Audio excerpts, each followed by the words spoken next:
मी मध्ये आता एक व्हिडिओ टाकला होता डाळीला फोडणी देताना.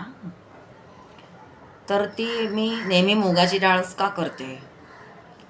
तर मला या प्रश्नाचं उत्तर द्यायचं होतं की मुगाची डाळ ही खूप पथिक असते आणि पचायला हलकी असते.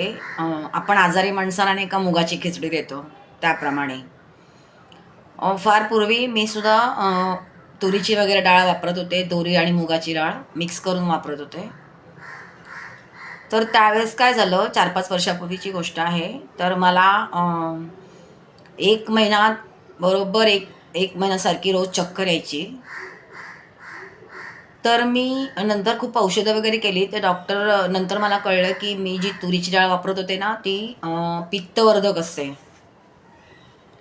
तर ती तुरीची डाळ आहे ना, मग नंतर मी सर्च केलं तेव्हा मला कळलं, की तुरीची डाळ ही पित्तवर्धक आहे. त्याने पित्त होतं आपल्याला आणि आपण ती अव्हॉइड करायला पाहिजे. आणि त्याच्यानंतर मग मी नेहमी माझ्या जेवणामध्ये मी मुगाची डाळ वापरते आणि तुरीची डाळ ही वापरत नाही. तर मुगाची डाळ ही खूप पचायला हलकी, परत आपलं वेट पण कंट्रोल राहतं मुगाच्या डाळीने.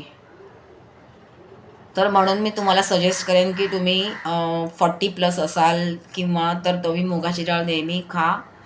मुगाच्या डाळीचं वरण बनवा. खूप हेल्दी असतं आपल्यासाठी.